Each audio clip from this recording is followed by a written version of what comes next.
உங்க மனம் பாத்தீங்கன்னா இந்த சுய சந்தேகம், சுயமறுப்பு, சுயவெறுப்பு பேய் மாதிரி பிடிச்சிட்டு சகலவிதமான பர்வர்ஷன்ஸையும் கொண்டு வந்து, அது மட்டும் இல்ல இந்த ஒரு சின்ன யோகா பண்ற விவகாரத்தை கூட இப்ப என்ன பண்ண போறோம், காலையில எந்திரி யோகா எல்லாம் பண்ணி அப்படி எல்லாம் ரொம்ப நாள் வாழ்ந்து மட்டும் என்ன பண்ணிட போறோம், சாதிச்சிட போறோம், இது ஏதோ கியூட்டா நினைக்கிறது. அப்ப சீக்கிரம் செத்து தொலை, யார் வேணாங்கிறது, அட்லீஸ்ட் வில் எழுதி வச்சிரு, இந்த சொத்தெல்லாம் இவங்களுக்கு எப்படி நான் உடம்ப மெயின்டைன் பண்ணாம இருக்கிறதுனால ரொம்ப நாள் வண்டி ஓடாது அப்படின்னு அந்த முடிவுக்காவது வா.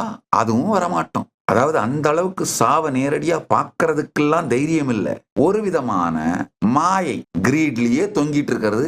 எப்படியோ என்னைக்கோ ஒரு நாள் யாரோ ஒருத்தர் திடீர்னு வந்து நம்ம பிரச்சனையெல்லாம் தீர்த்துருவாரு. அப்படியே ஒரு பறக்கிற குதிரையில ஒரு இளவரசன் வந்து அப்படியே நம்மளை தூக்கி அந்த பறக்கிற குதிரையில வச்சுக்கிட்டு பறந்து போயிருவாரு.